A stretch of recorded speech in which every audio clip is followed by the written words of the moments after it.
बिस्मिल्लाहिर्रहमानिर्रहीम। Ladies and gentleman, Hidden Eye के अगले प्रोग्राम के साथ आज एक यूनिक मौजू के ऊपर हम आज बात करना चाहते हैं। हमारी पब्लिक डायरेक्ट और इनडायरेक्ट मुख्तलिफ किस्म के कारोबार से मुंसलिक होती है। दुनिया के अंदर बहुत से मुस्तहकम बिजनेस भी खिलाते हैं और कुछ गैर मुस्तहकम बिजनेस भी खिलाते हैं। इसी में एक दुनिया के अंदर सबसे ज़्यादा जो मुस्तहकम बिजनेस है वो हमारे यहाँ रियल इस्टेट का है। पाकिस्तान के अंदर रियल इस्टेट बहुत मुस्तहकम भी है, लेकिन बड़ा कच्चे पांव पे भी खड़ा रहता है।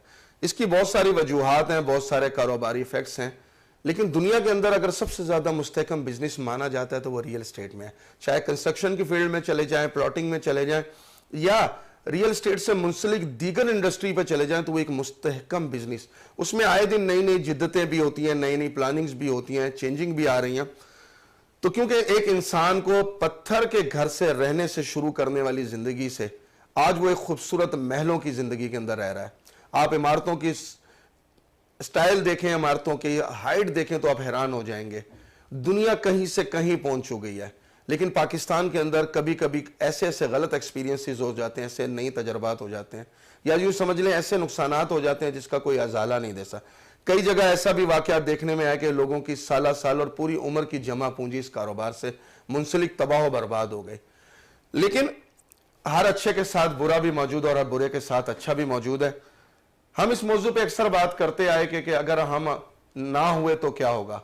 तो एक बुजुर्ग ने कहा था कि आप ये इस घर में कितने साल पहले रहे। उसने कहा कि मैंने तकरीबन कोई 30 साल गुजारे। उसने कहा उससे पहले, उसने कहा बाद मेरे बाप, उससे पहले उसने कहा उससे दादा, उससे पहले उसने कहा उसका मुझे मालूम नहीं। उसने कहा वो क्यों? बोलता इसका मतलब है तुमने वो जमीन खरीदी नहीं, बल्कि तुमने अपने लिए वक्त खरीदा था। लेकिन मैं ये कहता हूं, हिडन आई के इस प्लेटफॉर्म से मैं आपको एक बात जरूर कहूंगा कि कुछ लोग ऐसे हैं जो इंसान का वक्त जाया कर देते हैं। पैसा तो आदमी कमा ही लेता है, लेकिन फिर भी पाकिस्तान के अंदर कुछ लोगों ने बहुत लोगों के कारोबार और उसके अंदर बहुत सारे लोगों का नुकसान किया, उसमें स्पेशली उनके वक्त का ज़या किया। लेकिन नहीं है हमें ना उम्मीद इकबाल अपनी कश्ते वैरान से। हम देख सकते हैं कि हमारे यहाँ फिर भी कुछ लोग इंडस्ट्री के अंदर अच्छे लोग मौजूद हैं। इन्हीं में से कुछ चुनिंदा लोगों को, कुछ समझदार लोगों को, कुछ ऐसे लोगों को जिन्होंने इस कारोबार में बहुत तरक्की की, मेहनत की और पॉजिटिव वे में, शायद वो बहुत पैसा तो ना कमा सके, लेकिन वो एक कामयाब लोग हैं। उनके पास अच्छा क्लाइंटेज है, उनके जितने क्लाइंट हैं उनकी इज्जत करते हैं और वो उनके बारे में एक अच्छी राय रखते हैं। मैं ऐसे लोगों को आज आपके सामने लाने की कोशिश की है। उम्मीद है कि आपको ये मेरी काविश पसंद आएगी। मैं उनके तजर्बे से कुछ बातें आपको सिखाऊंगा भी, कुछ खुद भी सीखूंगा। औज़ु बिल्लाहि मिनश शैतानिर रजीम, बिस्मिल्लाहिर्रहमानिर्रहीम। Ladies and gentleman, Hidden Eye के अगले प्रोग्राम के साथ आज एक यूनिक मौजू के ऊपर हम आज बात करना चाहते हैं। हमारी पब्लिक डायरेक्ट और इनडायरेक्ट मुख्तलिफ किस्म के कारोबार से मुंसलिक होती है। दुनिया के अंदर बहुत से मुस्तहकम बिजनेस भी खिलाते हैं और कुछ गैर मुस्तहकम बिजनेस भी खिलाते हैं। इसी में एक दुनिया के अंदर सबसे ज़्यादा जो मुस्तहकम बिजनेस है वो हमारे यहाँ रियल इस्टेट का है। पाकिस्तान के अंदर रियल इस्टेट बहुत मुस्तहकम भी है, लेकिन बड़ा कच्चे पांव पे भी खड़ा रहता है। इसकी बहुत सारी वजूहात हैं, बहुत सारे कारोबारी इफेक्ट्स हैं, लेकिन दुनिया के अंदर अगर सबसे ज़्यादा मुस्तहकम बिजनेस माना जाता है तो वो रियल इस्टेट में है। चाहे कंस्ट्रक्शन की फील्ड में चले जाएं, प्लॉटिंग में चले जाएं, या रियल इस्टेट से मुंसलिक दीगर इंडस्ट्री पर चले जाएं, तो वो एक मुस्तहकम बिजनेस, उसमें आए दिन नई नई जिद्दतें भी होती हैं, नई नई प्लानिंग्स भी होती हैं, चेंजिंग भी आ रही हैं। तो क्योंकि एक इंसान को पत्थर के घर से रहने से शुरू करने वाली जिंदगी से आज वो एक खूबसूरत महलों की जिंदगी के अंदर रह रहा है। आप इमारतों की स्टाइल देखें, इमारतों की हाइट देखें तो आप हैरान हो जाएंगे। दुनिया कहीं से कहीं पहुंच चुकी है, लेकिन पाकिस्तान के अंदर कभी कभी ऐसे ऐसे गलत एक्सपीरियंसेस हो जाते हैं, ऐसे नई तजर्बात हो जाते हैं, या यूं समझ लें ऐसे नुकसानात हो जाते हैं जिसका कोई अजाला नहीं दे सकता। कई जगह ऐसा भी वाकया देखने में आया कि लोगों की साला साल और पूरी उम्र की जमा पूंजी इस कारोबार से मुंसलिक तबाह बर्बाद हो गई। लेकिन हर अच्छे के साथ बुरा भी मौजूद है और हर बुरे के साथ अच्छा भी मौजूद है। हम इस मौजू पे अक्सर बात करते आए कि अगर हम ना हुए तो क्या होगा। तो एक बुजुर्ग ने कहा था कि आप ये इस घर में कितने साल पहले रहे। उसने कहा कि मैंने तकरीबन कोई 30 साल गुजारे। उसने कहा उससे पहले, उसने कहा बाद मेरे बाप, उससे पहले उसने कहा उससे दादा, उससे पहले उसने कहा उसका मुझे मालूम नहीं। उसने कहा वो क्यों? बोलता इसका मतलब है तुमने वो जमीन खरीदी नहीं, बल्कि तुमने अपने लिए वक्त खरीदा था। लेकिन मैं ये कहता हूं, हिडन आई के इस प्लेटफॉर्म से मैं आपको एक बात जरूर कहूंगा कि कुछ लोग ऐसे हैं जो इंसान का वक्त जाया कर देते हैं। पैसा तो आदमी कमा ही लेता है, लेकिन फिर भी पाकिस्तान के अंदर कुछ लोगों ने बहुत लोगों के कारोबार और उसके अंदर बहुत सारे लोगों का नुकसान किया, उसमें स्पेशली उनके वक्त का ज़िया किया। लेकिन नहीं हमें ना उम्मीद इकबाल अपनी कश्ते वैरान से। हम देख सकते हैं कि हमारे यहाँ फिर भी कुछ लोग इंडस्ट्री के अंदर अच्छे लोग मौजूद हैं। इन्हीं में से कुछ चुनिंदा लोगों को, कुछ समझदार लोगों को, कुछ ऐसे लोगों को जिन्होंने इस कारोबार में बहुत तरक्की की, मेहनत की और पॉजिटिव वे में, शायद वो बहुत पैसा तो ना कमा सके लेकिन वो कामयाब लोग हैं, उनके पास अच्छा क्लाइंटेज है, उनके जितने क्लाइंट हैं उनकी इज्जत करते हैं और वो उनके बारे में एक अच्छी राय रखते हैं। मैं ऐसे लोगों को आज आपके सामने लाने की कोशिश की है। उम्मीद है कि आपको ये मेरी काविश पसंद आएगी। मैं उनके तजर्बे से कुछ बातें आपको सिखाऊंगा भी, कुछ खुद भी सीखूंगा। तो मेरे पहले मेहमान है राना नुमान साहब, सीईओ है नुमान इंटरप्राइजेज के, और ये तेसर टाउन रियल एस्टेट एसोसिएशन के वाइस प्रेसिडेंट भी हैं। इसके अलावा इनके पास एक अच्छा डेजिग्नेशन और भी पाकिस्तान रियल एस्टेट क्लब के भी ये सीनियर वाइस प्रेसिडेंट हैं। मैं इनका शुक्रगुजार हूँ। Rana Numan, thank you so much Nadeem sahab, आपने बुलाया अपने प्रोग्राम में। Thank you. बहुत और ये हमारे लिए बड़ी खुशगवार बात है कि हमें कुछ सीखने और सिखाने बहुत को। अच्छा लगा। दूसरे मेहमान हमारे बहुत सीनियर भी हैं, बहुत पुराने काम वाले आदमी हैं, सैयद वासिफ अली शाह साहब। और सैयद इंटरप्राइजेस से इनका ताल्लुक है, बहुत पुराना एक्सपीरियंस है, बहुत तजर्बेकार सीनियर है। मैं इनको प्रॉपर्टी के उस्तादों में शुमार करता हूँ। तो वासिफ भाई, थैंक यू वेरी मच, आप हमारे प्रोग्राम में। शुक्रिया आपका। मेरा पहला सवाल राना नुमान, पाकिस्तान के अंदर लोग एतमाद क्यों नहीं कर पाते उस तरीके से प्रॉपर्टी पे?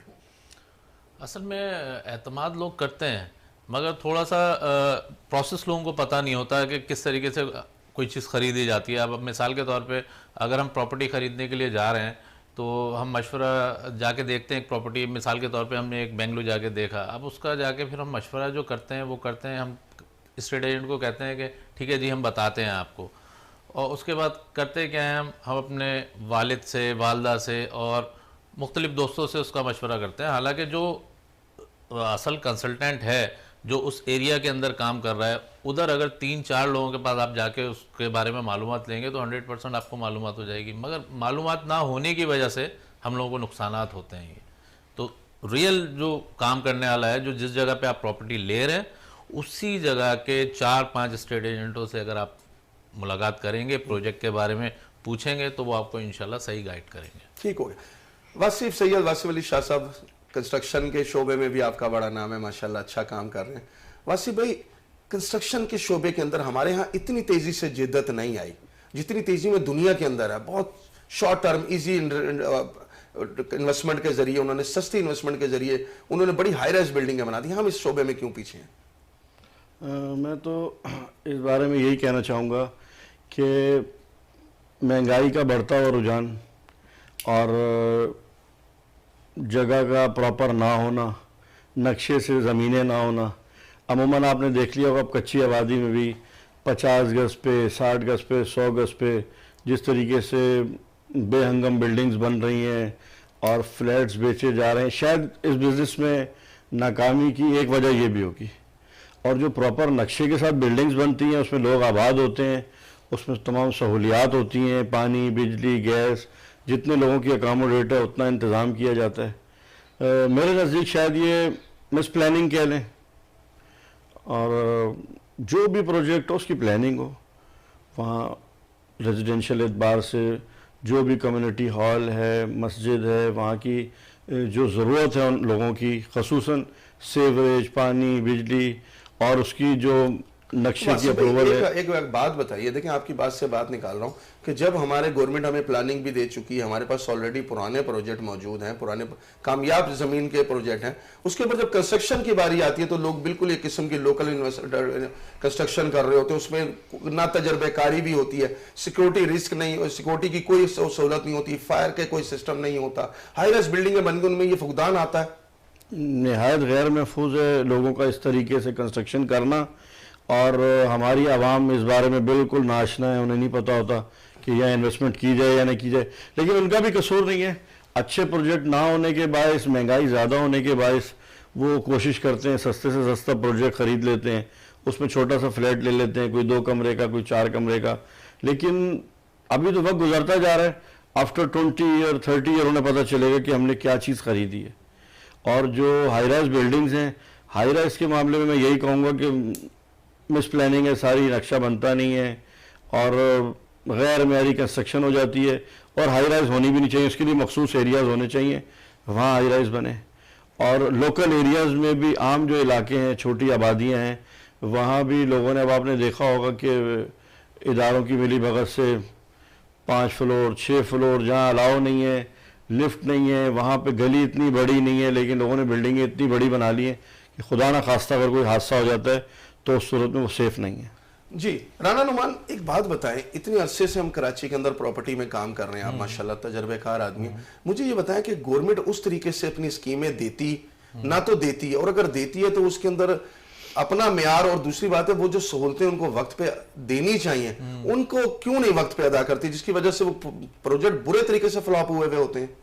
देखें, बात यह है कि आप दुनिया में जाएं, देखें तो कमर्शियल जो एरिया होगा वो हमेशा ऊपर की साइड पे जाएगा, वहाँ बिल्डिंगें हाई राइज बनी हुई होंगी, मगर जो रेजिडेंशियल एरिया होगा वो ग्राउंड प्लस 1 इनफ 2 होता है, ठीक है ना।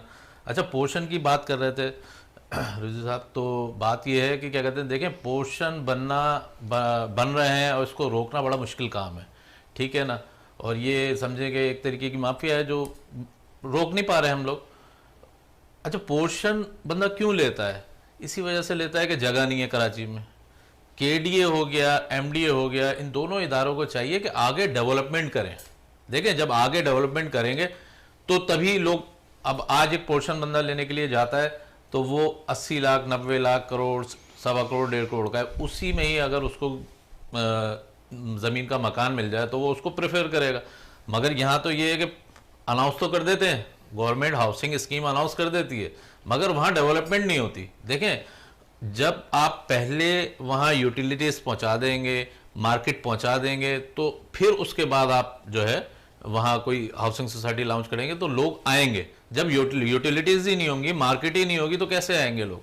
अब ये स्कीम 33 है, हालात बीच में थोड़े से ख़राब थे तो यहाँ कंस्ट्रक्शन नहीं हो रही थी, मगर जब हालात थोड़े से सही हुए 2011-12 के बाद, तो आपने देखा कि जो सोसाइटीज़ थी, जो प्राइवेट सोसाइटीज़ थी, वो सारी आबाद होना शुरू हो गई, लोगों का फ्लो बढ़ा ज़रा उस साइड पे, तो फिर थोड़ा सा पोर्शन के काम में भी थोड़ा सा फ़र्क आया। तो आगे जो है यूटिलिटीज़ को लेके जाएं, शहर को बड़ा करें, ये है। तो वासी भाई एक बात बताएं, गवर्नमेंट अपनी तरफ से सहूलतें आपको, जब शायद हमारे यहाँ लोगों का एक स्पेसिफिक रुझान बन गया कि कुछ भी हो जहां बैठे में वहीं ऊपर बनाते जाओ, तो ये रुझान कब तक निकलेगा? मुझे तो समझ नहीं आती कि आगे देखो, नुमान भाई ने बहुत अच्छा किया कि जो भी, अगर गवर्नमेंट भी मजबूर होगी, अगर हम उस इलाके में अपनी डेवलपमेंट शुरू कर दें, हम अपना घर बनाना शुरू कर दें, तो गवर्नमेंट मजबूर होगी हमें सहूलतें देने के लिए। मैं आपके प्रोग्राम के तवज्जुह से ये बात कहना चाहूँगा, मेरे दोस्त नुमान ने बहुत अच्छी बात की कि हम आगे की तरफ नहीं जा रहे, इसी शहर में ऊपर की तरफ जा रहे हैं।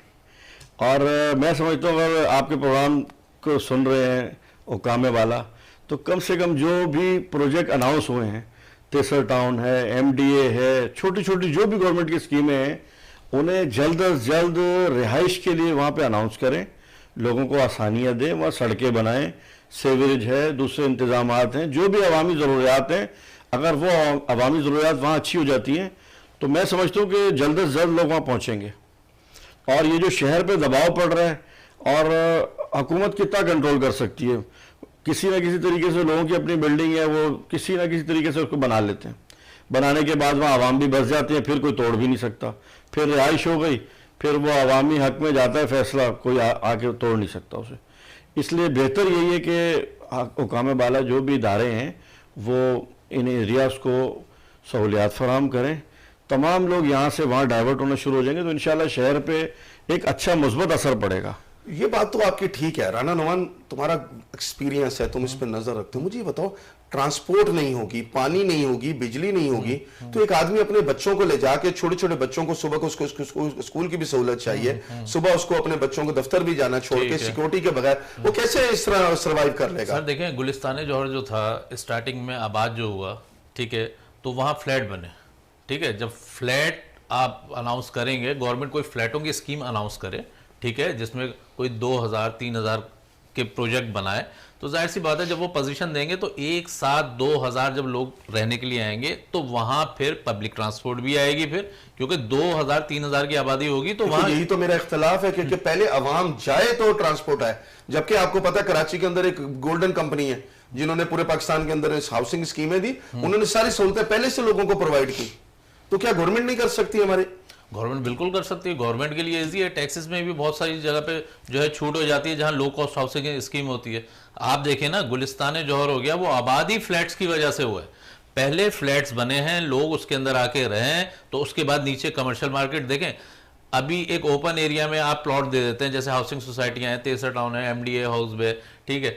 अब वहां कैसे आबादी होगी जब वहां यूटिलिटीज नहीं है? अच्छा, एक प्रोजेक्ट जब आप अनाउंस करते हैं तो उसके अंदर आप जब एक हाईराइज बना दें, आप फ्लैट्स हैं, 2000 फ्लैट हैं, तो उसके नीचे आप दुकानें बनाएंगे, उसके नीचे आप, तो वो जो लोगों की जो ज़रूरत है ज़िंदगी की चीज़ें जब लोग नीचे से लेंगे तो वो फिर बाहर जाएंगे नहीं, वो उसी एक ही सराउंडिंग में रहेंगे।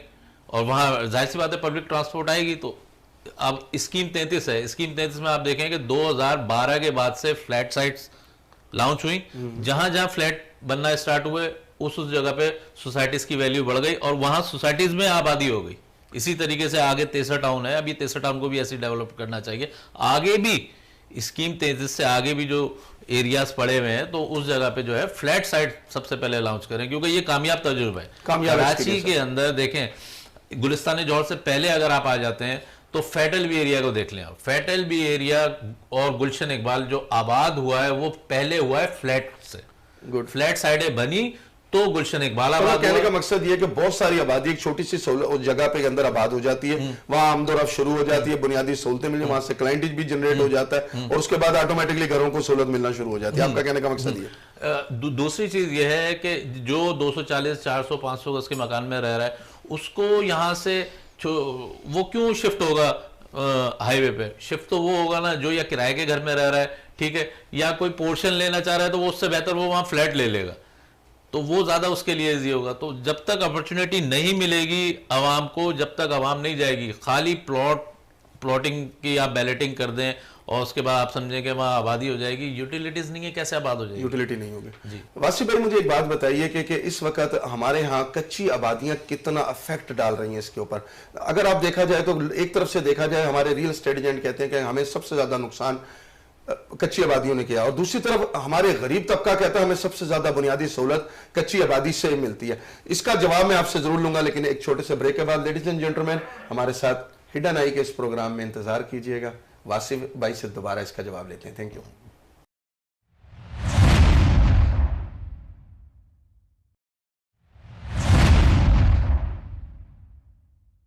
Welcome back ladies and gentleman.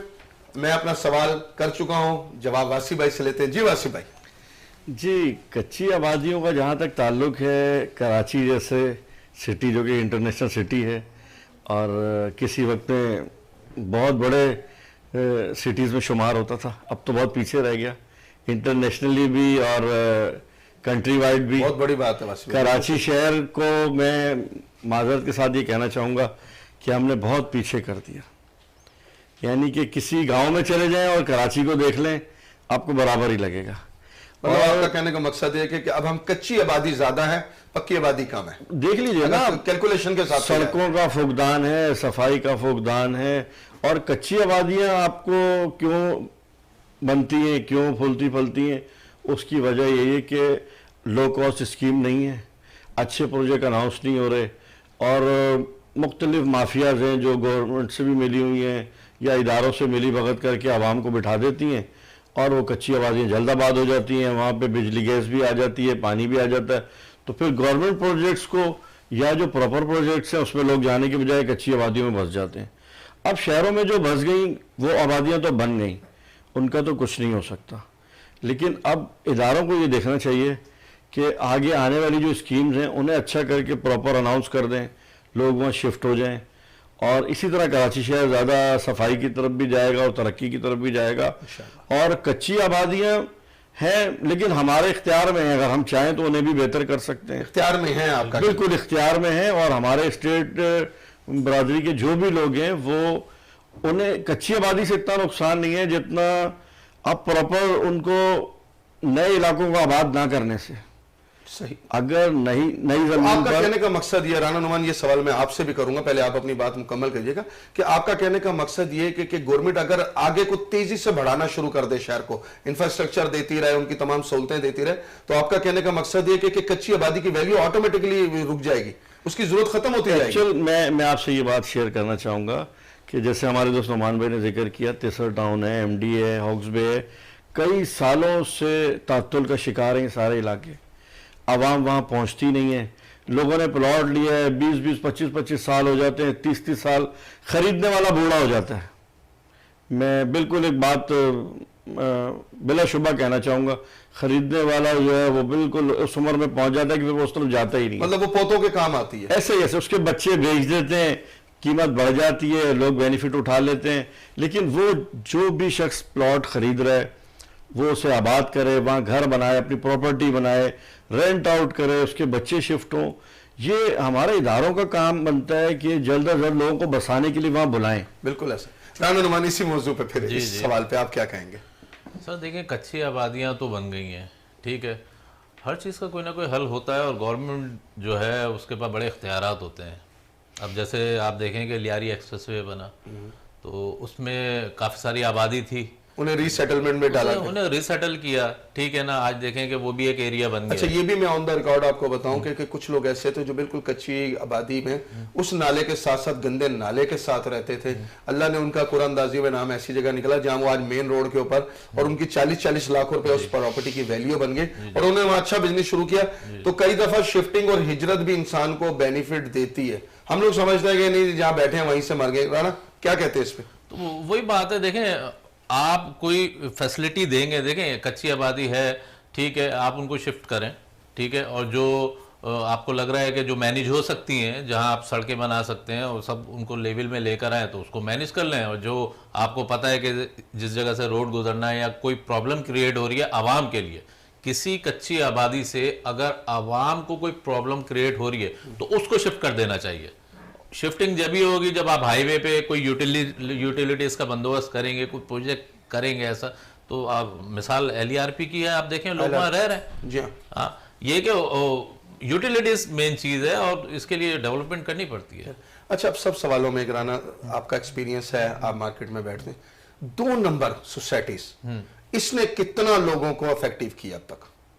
देखिए 2 नंबर सोसाइटीज जो हैं, जिसको हम कहते हैं, जो मार्केट में कॉमन जुमला इस्तेमाल होता है, हाँ, कि हवा में है जो, हाँ, वो असल में बात ये है कि ज़्यादातर ओवरसीज पाकिस्तानियों को मैंने देखा है कि वो लोग मुल्क से बाहर होते हैं, सिटी से बाहर हैं, और वो उनको कोई रिश्तेदार कोई भी गाइड कर देता है, वो इन्वेस्टमेंट कर देते हैं। मेरा मशवरा ये है कि कोई भी आप इन्वेस्टमेंट करने जा रहे हैं तो सबसे पहले देखें कि वो KDA की है, MDA की है, LDA किसी डेवलपमेंट अथॉरिटी से किसी अथॉरिटी की है, कि डिफेंस हाउसिंग अथॉरिटी हो गई, किसी अगर अथॉरिटी का जो प्रोजेक्ट होगा तो याद रखिएगा कि वो 24 कैरेट गोल्ड है, वो अभी नहीं तो 10 साल के बाद वो चीज़ आपको मिलेगी।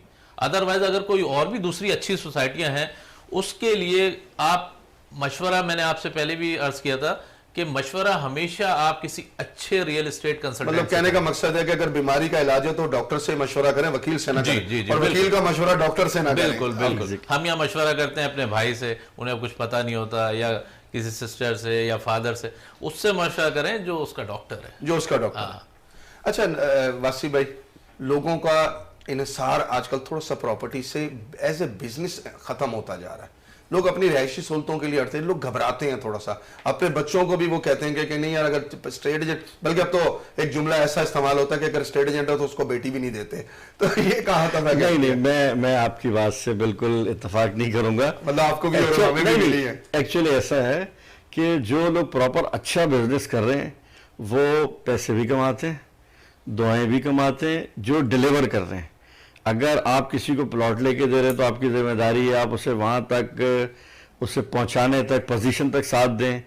और कोई प्रोजेक्ट बेच रहे हैं, कोई हाउसिंग प्रोजेक्ट है, फ्लैट्स हैं, इवन कि कोई बेंगलोर का न्यू प्रोजेक्ट है, जहाँ पे भी लेके जाते हैं तमाम उसकी NOCs हों, अच्छे इदारे से वो अप्रूवल हो।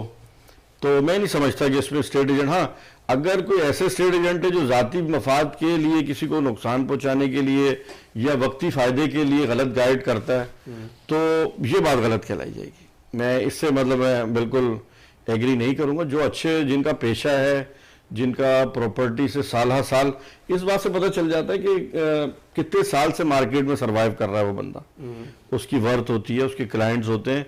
और मैं ऐसे लोगों को जानता हूँ कि जब भी आपने कुछ खरीदना है आप उनसे मशवरा करते हैं, उनसे जाके मिलते हैं, पूछते हैं क्या लेना चाहिए क्या नहीं लेना चाहिए।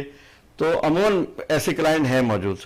और ऐसे स्टेट एजेंट भी हैं हमारे जो दोस्त हैं जो खालिस्तन अल्लाह की रज़ा के लिए भी काम करते हैं। अच्छा राना, अभी कहानी ये है कि रिसेंटली एक खास गवर्नमेंट का एक प्राइवेट प्रोजेक्ट आया जिसने कराची में बड़ा बिजनेस किया, यानी कि बैंकों को डिफॉल्टर कर दिया।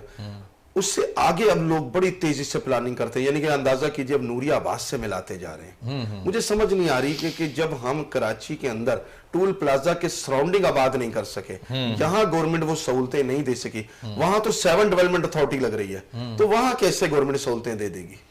सर वहाँ जो है आप 7 डेवलपमेंट अथॉरिटी की बात कर रहे हैं तो वो तो फिर हैदराबाद से जो लोग हैं वो उधर से ज़रा इजी पड़ता है उनको।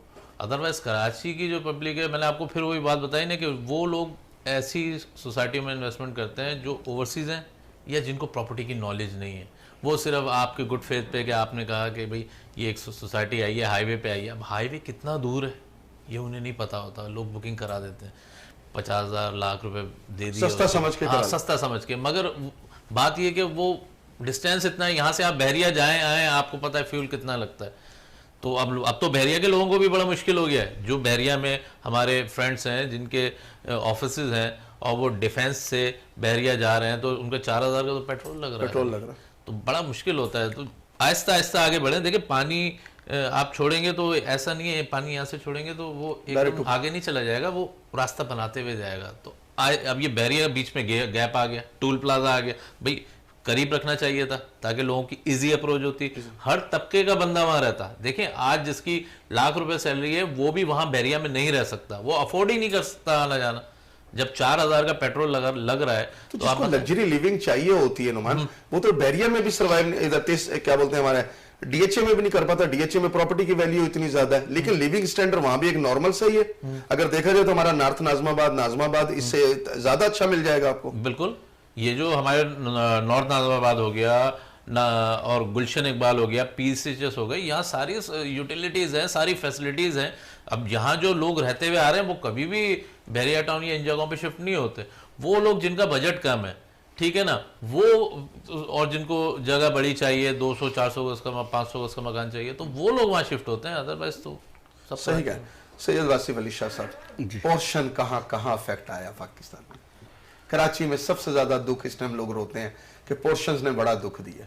मैं ये कहना चाहूँगा अगर लीगल वे में पोर्शन बने हो तो बहुत अच्छा है, और इनलीगल पोर्शन से मुराद जब रिहायशी जगहों पे ग्राउंड प्लस 5-6 पोर्शन पे इतराज नहीं है, आप मेरी बात को जरा पिक कीजिएगा। जी जी, अगर आप 4 भाई हैं तो 4 भाई आपने सब डिवाइड कर लिया।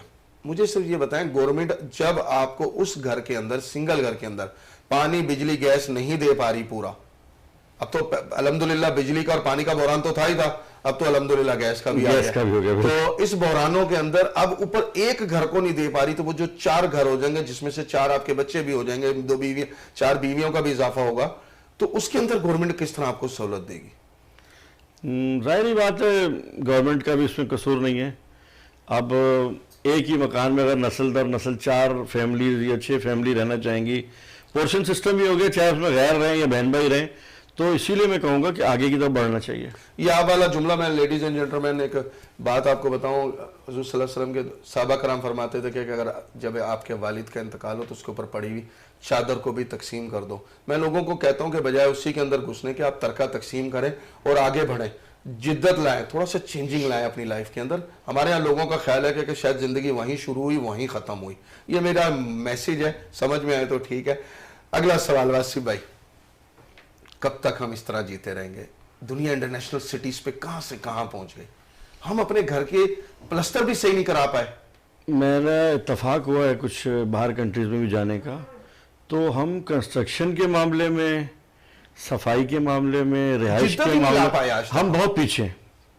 मैं बताता चलूं कि हम इतना पीछे हैं कि शायद हमारे इंटरनेशनल सिटी को ले लें और किसी बाहर कंट्री के किसी गांव को ले लें, विलेज को ले लें, उनके वहाँ बहुत सहूलियात हैं, सड़कों की, रोशनी की, और सबसे पहले वो जब डेवलपमेंट करते हैं तो पानी, बिजली, गैस, सहूलियात, अपना पार्किंग, ये चीज़ें बहुत इफेक्ट करती हैं हमारी लाइफ पे।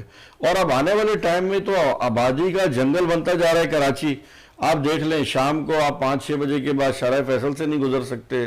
मुख्तलिफ सड़कें हैं आपकी कराची की जो बिल्कुल ब्लॉक हो जाती हैं, और लोग कितनी अजियत का शिकार होते हैं, पेट्रोल भी महंगा है, लोगों की गाड़ियाँ भी ख़राब हो जाती हैं, बहुत शिद्दत से उन्हें तकलीफ़ का सामना होता है।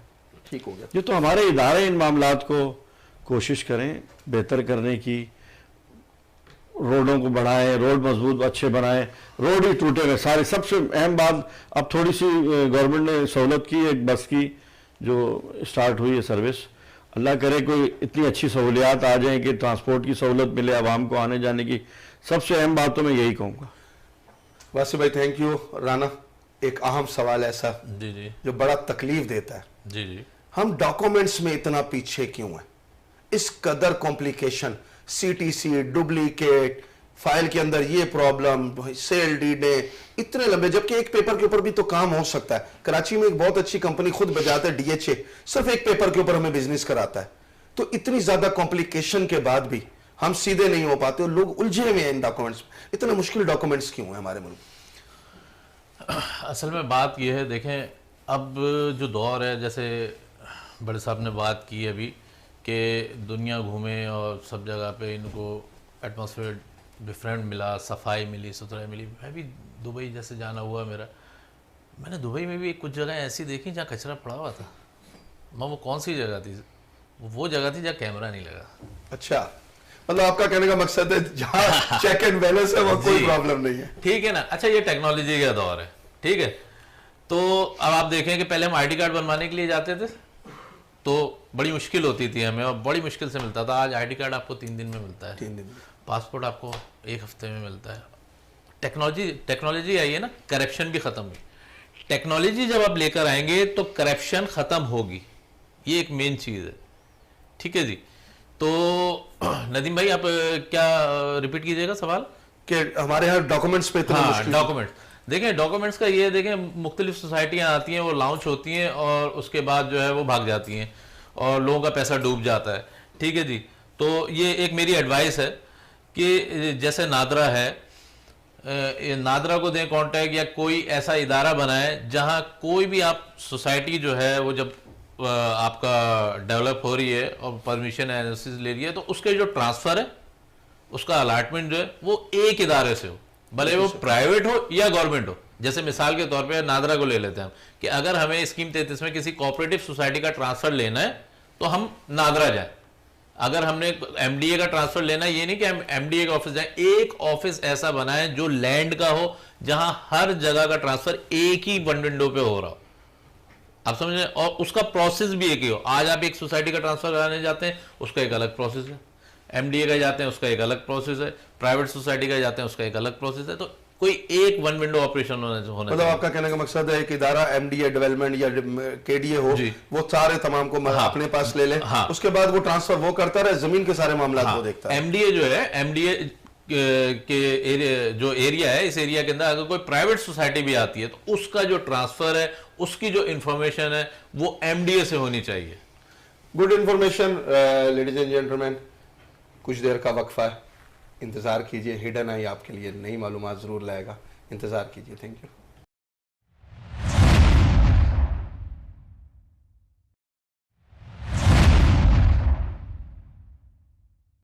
Welcome back ladies and gentleman. Hidden Eye के प्रोग्राम के साथ मुंसलिक रहने का शुक्रिया। अब हमारे साथ बैठे हुए सैयद वासिफ अली शाह, इनके तजर्बे से भी हम फ़ायदा उठा रहे हैं। राना नुमान साहब भी बैठे हुए हैं। सैयद वासिफ शाह, एक बात बताइए कि मुझे, हम लोग बड़े कमज़ोर लोग हैं, जब एक घर का सरमाया डूबता है तो समझे एक घर डूब जाता है। हुकूमत उसका कोई नेमुल बदल क्यों पैदा नहीं करती, उसका सद्देबाब क्यों नहीं करती? मैं यही कहना चाहूँगा कि लोग जब शिकार होते हैं गलत लोगों का तो सारी ज़िंदगी की उनकी जमा पूंजी चली जाती है। और हमारे अमूमन कॉन्सेप्ट है कि एक प्लाट ले लिया, उसने अपने दौरान सर्विस या जो भी लोग काम करते हैं तो किस्तें जमा करा देते हैं किसी भी तरह। अगर अच्छी चॉइस हो गई आपकी तो प्लाट लाखों करोड़ों में आ जाता है, और अगर वही चॉइस आपने गलत कर ली या गलत लोगों के उसमें आ गए तो झांसे में आ गए, यही कहूँगा जालसाजी कह लें, जालसाजी कर। तो बाद में 10 साल 15 साल बाद जाके पता चलता है कि ज़मीनी इशूज़ थे, मामलात थे। यहाँ मैं यही कहना चाहूँगा, प्लॉट ख़रीदने से पहले कम NOCs हैं, गवर्नमेंट इदारे से अच्छी तरह वेरिफिकेशन करें, या हमारे दोस्त नुमान भाई ने जो बात कही कि ऐसा वन विंडो सिस्टम हो जाए, ऐसा एक इदारा ज़रूर हो जो शफाफियत के साथ उस सोसाइटी को वेरीफाई करे। और बहुत फ्रॉड्स हुए लोगों के साथ और अभी भी हो रहे हैं। कुछ इदारों की भी जिम्मेदारी है कि ऐसी सोसाइटीज़ को कंट्रोल करें, और ख़रीदार के ऊपर भी डिपेंड करता है कि वो सस्ता या आंख बंद करके ना खरीदे।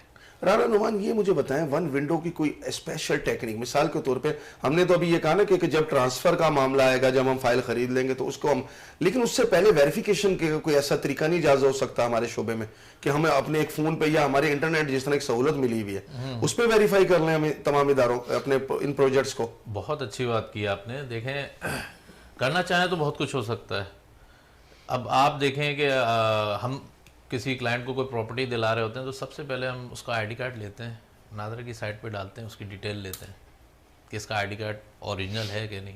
तो जब नादरा आपका ओरिजिनल जो आईडी कार्ड है, जब हम वो वेरीफाई करा सकते हैं तो एक प्रॉपर्टी क्यों नहीं करा सकते? क्यों नहीं? प्रॉपर एक IT डिपार्टमेंट को साथ में मर्ज करना चाहिए, ठीक है, ताकि ईजी हो काम। एक बंदा प्रॉपर्टी लेने के लिए जा रहा है, वो आजकल वो दौर थोड़ी है कि आप जा रहे हैं किसी डिपार्टमेंट में, ना आपके पास टाइम है ना हमारे पास टाइम है कि हम डिपार्टमेंट जाएं, मालूमात लें। सारा जो है आपका फिंगर टिप्स पे हो कि आपने एक साइट बनी भी, आप वहाँ गए, आपने देखा यार कि इसकी ये NOCs ये हैं। ऐसा होना चाहिए, ऐसा होना चाहिए। हाँ। ठीक हो गया। वासी भाई, कंस्ट्रक्शन में जिद्दत लाने की कोई तरकीब तो बताएं आसान, हमारे सुनने वाले देखने वालों को। कोई ऐसा काम हो कि हमारे मुल्क में भी हमें भी खूबसूरत चमकती हुई बिल्डिंगें नज़र आएँ, हमें साफ़ सुथरे फर्श नज़र आएँ। इसके लिए यही कहूँगा मैं कि प्रॉपर चेक इन बैलेंस हो, इदारे देखें, अलाउ करें, बनाना अलाउ करें। हमारे कंस्ट्रक्शन करने वाले जो लोग हैं वो ईमानदारी के साथ जितना परमिशन मिले उतना बनाएं।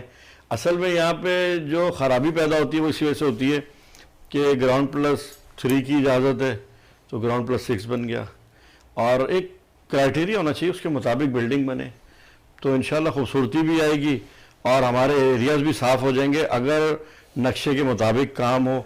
असल में तमाम लोग इस चीज़ में ज़्यादती कर जाते हैं, आम आवाम का भी इसमें कसूर है, बिल्डर्स का भी कसूर है। फिर वो एक तरह से ये मैं कहूँगा कि बिल्कुल जंगल का कानून हो गया, जंगल का कानून हो गया, उससे खूबसूरती भी ख़राब हो गई है।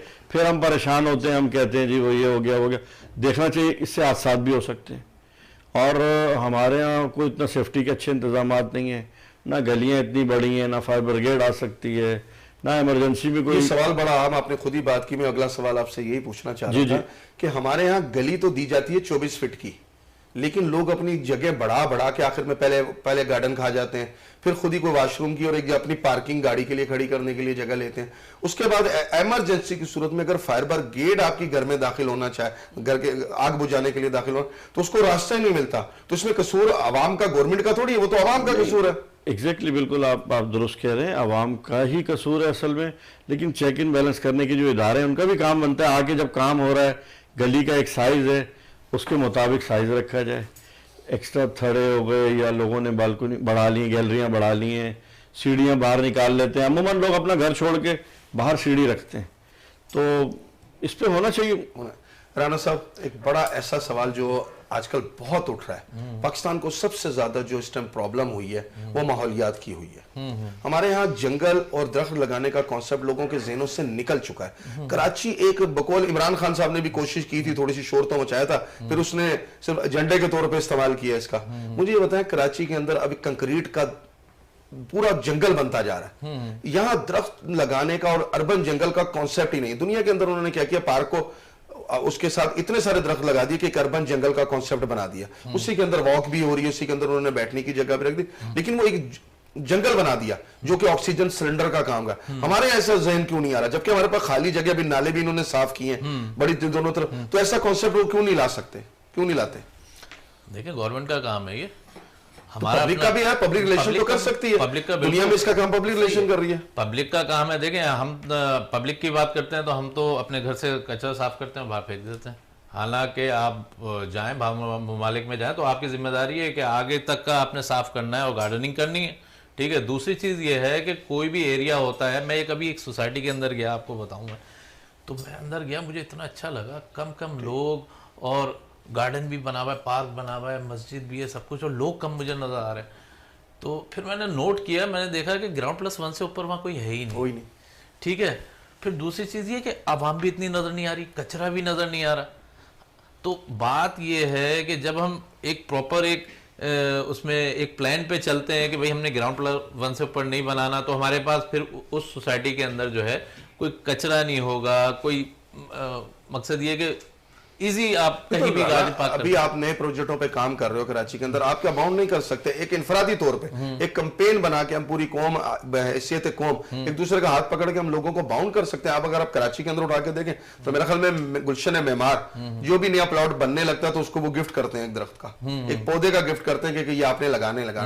आज वो बेहतरीन माहौल बहुत खूबसूरत होता है। तो क्या ऐसे बाउंड हम नहीं कर सकते? जिस तरह 63 टाउन है, वहां एकड़ों में पार्क्स है, तो उन पार्कों को हम अर्बन जंगल के कॉन्सेप्ट पे क्यों नहीं ला सकते? बिल्कुल ला सकते हैं। ये आपकी एसोसिएशन में मैंने कई दफा आवाज उठाई है। असल में लोग बात तो कर लेते हैं हमसे आके कि भाई हम प्लांटिंग करना चाहते हैं, मगर उसके बाद रिस्पांस नहीं मिलता कोई। बड़ी हमने कोशिश की, फिर भी हमने जो कुछ कर सकते हैं हमने किया 63 टाउन में।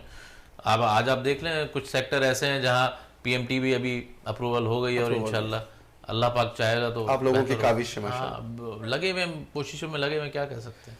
सैयद वासिफ अली शाह, हमारे पास टाइम कम है, आखिरी मिनट्स हैं, अपनी कौम को कंस्ट्रक्शन और इस फील्ड में कोई अच्छा पैगाम देना चाहें? पैगाम तो यही देना चाहूँगा कि कराची शहर से आगे की तरफ आएँ। हाईवेज के अतराफ में बहुत अच्छी अच्छी सोसाइटीज़ हैं। तो क्या बलूचिस्तान बना है? बलूचिस्तान वाली साइड में नहीं, बलूचिस्तान की साइड में सोसाइटीज़ हैं। अच्छा, हमारी आवाम का भी काम है कि वो कराची पे से दबाव को, फ्लैट्स को खुद से कोशिश करके कंट्रोल करें और आगे की तरफ बढ़ें, नए घर आबाद करें। और मैं समझता हूँ इतना मुश्किल नहीं है। और जहाँ तक आप कह रहे हैं ग्रीनरी का, तो अच्छी बात है, जब 100 गज का घर खरीदते हैं तो 10 गज की जगह बाहर छोटे से पार्क के लिए भी छोड़े। बेहतरीन। राना, आप क्या कहना चाहेंगे? सर, यही कहूँगा कि क्या कहते हैं, गवर्नमेंट को चाहिए कि आगे थोड़ी डेवलपमेंट करे, क्योंकि अब इनफ हो गया, मामला बहुत बिगड़ते जा रहे हैं। यूटिलिटीज़ आप देख लें शहर के अंदर, गैस के मामला, बिजली, ये थोड़ा सा शहर को आगे बढ़ाएं और आगे डेवलपमेंट करें, तो फिर आवाम को रिलीफ दें, समझेंगे। और लो कॉस्ट हाउसिंग स्कीम लेकर आए फ्लैट्स की, और सस्ते फ्लैट दें। अभी भी एक KDA ने एक लॉन्च की है, जी, मगर वो 1-1 करोड़ रुपए के फ्लैट हैं। तो लो कॉस्ट हाउसिंग स्कीम लेकर आए ताकि लोग गरीबों के लिए, हाँ, गरीबों, अगर मिडिल क्लास के लिए भी मकसद ये कि एक लो कॉस्ट हाउसिंग स्कीम लेकर आए जिसमें लोग इजीली इंस्टॉलमेंट पे कर सकें, लोगों को देखें कि लोगों की स्ट्रेंथ क्या है। अब 1 करोड़ रुपए का तो हर बंदा नहीं ले सकता ना, कोई 30-40 लाख रुपए का कोई ऐसा लेकर आए, लोगों को रिलीफ दें, लोगों को। हाँ। थैंक यू राना नुमान, आप you लोगों so ने हमारे प्रोग्राम में शिरकत की। सैयद वासिफ अली शाह साहब, आपका बहुत बहुत शुक्रिया, आपने अपना कीमती टाइम दिया हिडन आई को देने के लिए। लेडीज एंड जेंटलमैन, आखिरी मिनट्स में आखिरी बात, एक डिक्टेटर ने अपने एक शख्स से पूछा था कि मैं जंगों से, मैं लड़ाइयों से, मैं इन परेशानियों से तंग आ चुका हूँ, लोग मुझसे रोज़गार मांगते हैं। तो एक पढ़े लिखे मुफक्किर ने कहा था कि आप नए शहर आबाद करो, नई जगह आबाद करो। तो वो हैरान हुआ, वो उठ के खड़ा हो गया और उसने उसको सलूट किया। उसने कहा, कमाल तरकीब तुमने बताई। क्या तरकीब है? तो उसने कहा, यह तरकीब मैंने नहीं बताई, ये 1400 साल पहले हज़रत मोहम्मद मुस्तफ़ा सल्लल्लाहु अलैहि वसल्लम, हमारे आखिरी पैगंबर ने हमें ये बात बताई थी कि नए शहर आबाद करो, नए रोज़गार के ज़रिए बनेंगे, नए रास्ते निकलेंगे। लेडीज़ एंड जेंटलमैन, हमारे यहाँ हिडन मसाइल ज़रूर हैं, लेकिन अच्छी हाउसिंग स्कीम्स भी मौजूद हैं, अच्छे काम करने वाले भी मौजूद हैं। थोड़ा सर्च कीजिए, समझिए, इनको अपने तरीके से वेरिफिकेशन कराइए, इंशाअल्लाह ताला रास्ता ज़रूर मिलेगा। नई आबादियों की तरफ बढ़िए, हल्की हल्की इन्वेस्टमेंट करते जाइए, इंशाअल्लाह रिजल्ट मिलेगा। देखते रहिए इस खूबसूरत प्रोग्राम को। हिडन आई के साथ मोहम्मद नदीम को आज के प्रोग्राम में इजाज़त दीजिएगा। वीनस HD को अपने साथ रखा करें दिल के पास। Thank you very much. Allah हाफिज़।